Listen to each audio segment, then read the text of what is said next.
She called the cops claiming I was selling drugs. But what police found in her garage changed everything. It was just after sunset when everything started. The kind of quiet evening where nothing feels out of place. I had just finished cleaning up after dinner. The windows opened to let in the cool air. When I noticed headlights slowing down in front of my house. At first, I didn't think much of it. Cars passed all the time on our street, especially neighbors coming home from work. But then the lights stopped. Doors opened. Voices murmured. A heavy knock echoed through my front door, firm and official in a way that immediately tightened my chest. When I opened the door, 2 police officers stood there, hands resting casually near their belts, faces neutral but alert. One of them asked my name and then explained, calmly but seriously, that they had received a report of suspected drug activity coming from my home. For a moment, I honestly thought they had the wrong address. I almost laughed, waiting for the punchline that never came. My confusion must have been obvious because the officer repeated himself, slower this time, as if clarity would suddenly make the accusation make sense. My mind raced, trying to figure out how anyone could possibly believe that. I had lived in this neighborhood for years. I kept to myself, followed the rules, waved politely at neighbors, and paid my HOA fees on time. The only person who had ever shown open hostility toward me was Karen, the self-appointed neighborhood watchdog who seemed to thrive on confrontation. She complained about parking, trash cans, lawn height, noise levels, anything she could weaponize into a sense of authority. Still, even knowing her, calling the police and accusing me of dealing drugs felt like crossing into a level of absurdity I never imagined she'd reach. The officers asked if they could step inside and talk. I agreed, my heart pounding despite knowing I had nothing to hide. As they glanced around my living room, one of them asked routine questions. Did I live alone? Did anyone else have access to the house? Had I noticed any suspicious activity nearby? I answered honestly, though my voice shook with a mix of anger and disbelief. Every word felt surreal, like I was defending myself in a story that didn't belong to me. As the conversation continued, one officer mentioned the caller by name. Hearing Karen's name out loud made everything click into place. A cold wave of frustration washed over me, followed by something sharper. Betrayal. This wasn't a misunderstanding. This was deliberate. She hadn't mistaken anything. She had decided, for whatever reason, that calling the police on me was acceptable, even knowing the potential consequences of such an accusation. I explained my history in the neighborhood, my lack of any criminal record, and my ongoing issues with Karen. The officers listened carefully, exchanging brief glances that suggested skepticism toward the claim they'd been given. Still, protocol was protocol. They had to investigate, and I could feel the weight of that reality settle in. A false report didn't erase the stress, the fear, or the stain such an accusation could leave behind. Outside, I noticed Karen's curtains twitching across the street. She was watching, no doubt convinced she'd finally caught me. The irony was painful. While she stood there feeling righteous, I stood inside my own home being questioned like a criminal. My sense of safety suddenly fragile. In that moment, it became clear that this wasn't just about one phone call. It was about power, control, and how far someone was willing to go to feel important. What none of us knew yet was that Karen's decision to involve the police would unravel in ways she could never have predicted. Her lie had already set something much bigger in motion, and by the end of the night, the spotlight she aimed at me would turn sharply back onto her. The officers didn't waste time. After finishing their initial questions inside my house, they stepped back outside and began doing exactly what they said they would do when they arrived to investigate. From their tone and body language, it was clear they were approaching the situation professionally, but also cautiously. A report like the one Karen made demanded attention, even if it sounded flimsy. They had been told to expect signs of drug dealing, suspicious smells, frequent visitors, odd behavior. None of that matched what they were seeing so far. But procedure didn't allow them to simply walk away yet. One of the officers asked if they could take a look around the exterior of the house. I agreed, though the sense of humiliation deepened as we walked along my driveway and backyard. I imagined how it must look to anyone peeking through their windows, police officers circling my property while I stood there trying to appear calm. The stigma of the accusation alone felt heavy. Even though no evidence existed, I could already picture whispers forming, assumptions being made, reputations being quietly damaged. As they moved around, the officers asked more questions. Had there been any recent disputes with neighbors? Had anyone threatened to call the police before? That's when I explained in more detail about Karen's long history of complaints. I told them about the notes she left on my door, the emails to the HOA over trivial issues, the confrontations over things as small as where I parked my car. The officers listened closely. One of them sighed softly, the kind of reaction that suggested this wasn't the first time they dealt with a neighbor abusing emergency services. They paused near the side of my house, scanning for anything that could match the complaint they received. There was nothing, no unusual traffic, no odors, no signs of illegal activity. One officer quietly admitted that the call itself had raised some red flags. It lacked specifics, leaned heavily on assumptions, and came from someone who seemed unusually eager to accuse rather than describe. Still, they had to be thorough. While this was happening, more patrol cars pulled into the street. My stomach dropped as I watched them arrive, lights flashing briefly before shutting off. Now it really looked like something serious was happening. I felt exposed, like my entire life had been dragged into the open based on nothing more than someone else's resentment. Neighbors began lingering outside under the pretense of checking mail or taking out trash, curiosity written all over their faces. The officers regrouped near the front of my house and spoke quietly among themselves. I could hear fragments, no cause, nothing matching the report, caller history. It was clear the narrative they'd been given wasn't holding up. One of them approached me and explained that they hadn't found anything to support the accusations so far. His voice was reassuring, but he also made it clear that they needed to close the loop on the call properly. That's when one officer mentioned they would also be speaking to the person who made the report. They needed clarification, context, and an explanation for why such a serious claim had been made without evidence. When he said that, I felt a strange mix of relief and dread. Relief that the focus might finally shift away from me, and dread because I knew Karen wouldn't handle being questioned well. As the officers walked across the street toward her house, I stood there watching, the night air suddenly feeling much colder. For the first time since the knock on my door, I wasn't the center of attention. The drug bust they'd been expecting was clearly not happening here. Instead, the investigation was about to take a very different direction, one that Karen herself had unknowingly invited. Karen didn't answer the door right away. From where I stood, I could see the officers knock once, then again, waiting patiently. A porch light flicked on, then off, and finally the door opened just enough for her to peer out. Even from a distance, her posture was defensive, shoulders tense, chin lifted as if she were already preparing an argument. She stepped outside with forced confidence, gesturing animatedly as soon as the officers began speaking. Whatever she expected this encounter to be, it was obvious she believed she was still in control. At first, the conversation looked routine. The officers asked her about the call she had made, requesting details about what she claimed to have seen or smelled. Karen pointed vaguely toward my house, exaggerating with her hands, clearly frustrated that things hadn't gone the way she imagined. She spoke loudly enough that I could catch bits and pieces, words like constant, suspicious, and chemical smell. The accusations were as dramatic as they were empty, and judging by the officers' expressions, they could tell.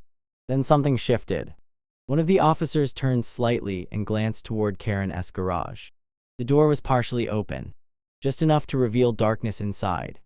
He paused, sniffed the air, and asked her a simple question about the smell coming from that direction. Karen froze for half a second before responding, brushing it off as nothing more than old boxes and junk. But the officer didn't move on. Instead, he took a step closer. From across the street, I felt a strange tightening in my chest. The smell must have been noticeable because the second officer joined him. Both of them now focused on the garage instead of Karen's accusations. One asked if there was anything inside they should be aware of. Karen's voice rose immediately, defensive and sharp, insisting they had no reason to look there. That reaction alone seemed to raise their suspicion. The officer calmly explained that they were responding to a call about illegal activity and that unusual odors were relevant to their investigation. Karen crossed her arms, visibly irritated. But after a moment of arguing, she reluctantly agreed to open the garage fully. The door groaned upward, revealing stacks of boxes piled far higher than normal. They were uneven, disorganized, and clearly not just household clutter. As soon as the door opened all the way, the smell intensified. It wasn't anything like drugs or chemicals, but it was stale and dusty, with a musty undertone that suggested long-term storage. The officer stepped inside, scanning the labels on the boxes. From where I stood, I couldn't read them, but I could see the officers' body language change. They weren't just casually looking anymore. They were paying close attention. One officer picked up a loose envelope from the top of a box. He turned it over, then looked at another, and another. Karen started talking fast, trying to explain, but her words began to trip over each other. The officer asked why there were so many envelopes addressed to different names and addresses. Karen laughed nervously and claimed she was holding mail for neighbors who had moved. The explanation sounded weak even from across the street. The officers exchanged a look. Then one of them asked Karen if she had permission to possess all of that mail. Her face drained of color. The confidence she had walked out with vanished, replaced by panic she couldn't hide. Her voice dropped, losing its sharp edge as she tried to backtrack, offering half explanations that only made things worse. Standing there, I realized how quickly the situation had flipped. The smell that was supposed to incriminate me had led the officers straight into Karen's garage instead. The lie she used to call the police had opened a door she never wanted anyone to look behind. And in that moment, it became painfully clear that whatever she had been hiding was about to come fully into the light. As the officers began examining the boxes more closely, the mood shifted from casual curiosity to something far more serious. One of them carefully pulled a bundle of envelopes free and laid them across the hood of Karen's car under the streetlight. Even from where I stood, I could see the variety: different names, different return addresses, different postmarks. This wasn't a small mix-up or a neighbor temporarily holding mail. It was a collection, and a large one at that. The officer methodically flipped through the envelopes, checking dates and addresses while the other stood nearby, observing Karen's reactions. With each envelope handled, her composure unraveled further. She fidgeted, rubbed her hands together, and glanced repeatedly toward her front door as if calculating an escape route. The confident tone she had used earlier was gone, replaced by hurried explanations that didn't quite answer the questions being asked. The officers began asking direct, pointed questions. How long had she been holding onto this mail? Where had it come from? Why were there envelopes addressed to people who didn't live on the street anymore? Karen's answers changed from one sentence to the next. First, she said it was accidental. Then she claimed she was trying to help by preventing packages from being stolen. When pressed further, she suggested the postal service had made repeated delivery mistakes. None of it added up. One officer explained, calmly but firmly, that possessing mail not addressed to you without authorization is a serious offense. His voice carried down the street, and I noticed a few neighbors inching closer, pretending not to listen while clearly hanging on every word. The realization began to dawn on everyone present. This was no minor HOA dispute. This was federal territory. The officers returned to the garage and started opening more boxes. Inside were neatly bundled stacks of letters, small packages, and padded envelopes, many of them still sealed. Some had dates going back months. Others bore recent postmarks, suggesting this wasn't something that had stopped. Each box revealed more of the same, and the pile on the driveway steadily grew. Karen's protests grew louder, then more desperate. She insisted she planned to return everything, that she was overwhelmed, that people didn't appreciate her efforts to keep the neighborhood safe. The irony hung heavy in the air. The same person who claimed to protect the community had been quietly hoarding its mail. One officer stepped aside and spoke into his radio, relaying what they had found. The tone of the conversation shifted again, this time toward procedure and escalation. This wasn't just about sorting out a false police report anymore. The stolen mail had become the central issue, and it was clear the consequences would be far more severe than anything Karen had imagined when she dialed 911. As they waited for further instructions, one officer approached me. He apologized for the inconvenience and stress the situation had caused, acknowledging that the original accusation was unfounded. Hearing that felt validating, but it didn't erase the knot of tension in my chest. Watching the investigation unfold across the street was surreal. Hours earlier, I had been the one under suspicion. Now, I was a bystander witnessing someone else's life unravel. When additional officers arrived, they began photographing the boxes, documenting addresses, and separating mail by date and type. Karen was instructed to sit on her front steps while they worked. She looked smaller there, deflated, no longer the commanding presence she liked to project. Neighbors whispered among themselves, the truth spreading faster than any rumor she had ever started. By the time the officers finished their initial assessment, it was undeniable. The stolen mail wasn't incidental or accidental. It was extensive, organized, and ongoing. The case against Karen was real, and it was serious. The accusation meant to destroy my reputation had instead exposed something far darker, an act that carried real legal weight and consequences she could no longer talk her way out of. As the documentation continued, the reality of what was happening began to fully settle in. This wasn't a misunderstanding that could be smoothed over with apologies or excuses. One of the officers explained, clearly and without drama, that mail theft is treated as a federal crime, regardless of intent. The words seemed to hit Karen all at once.